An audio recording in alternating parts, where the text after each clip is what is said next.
no need quota lah, no need quota lah. These were all introduced to make it difficult for people to challenge, you know, what quota. There are not many crazy people who want to be president, you know.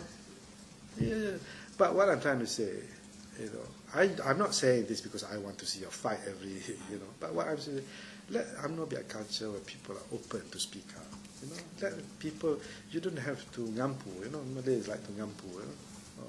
Unless you are so good looking, you know, good family, you know, you good, no need. Then you want to be I always remember, you know, then you have to do that to be ketua bahagian.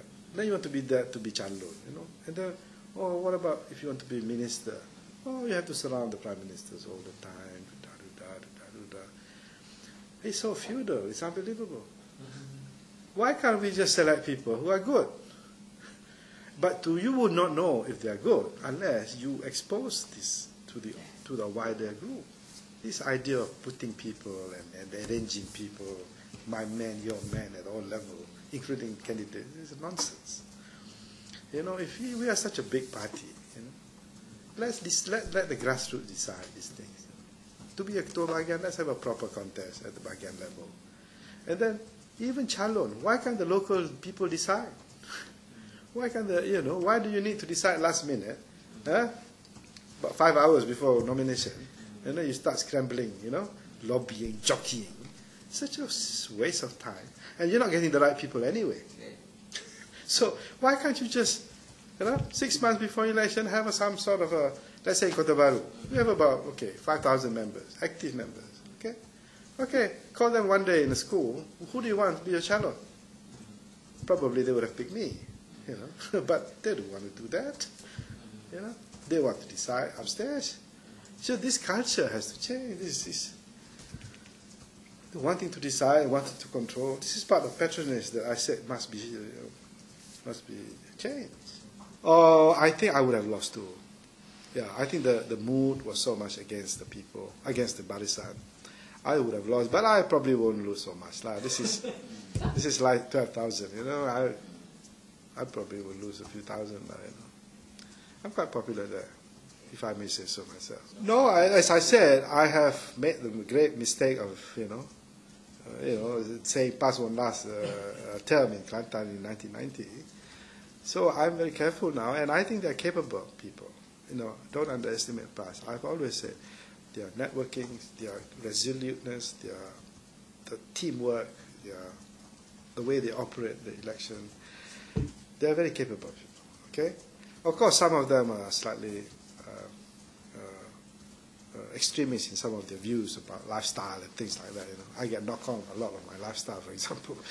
But other than that, you know, they can run good government. They can. The challenge for barisan is to be better.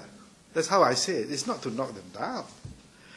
So if you have a very good opposition in Kedah, maybe that will slow them down. But if you have nothing, if you keep on squabbling, if you don't put the right people in then PAS will rule for a long time. Because as I said, they work hard. One thing about PAS people, they work hard. No. It's just the demographic. It's just, it's just also the opposition is actually relatively weak in the south. In Johor, it used to be non-existent in Johor. But if they don't change, even Johor will be the next to go. Don't be, we cannot take things for granted. You don't think Negeri Sembilan is safe, if you're not careful.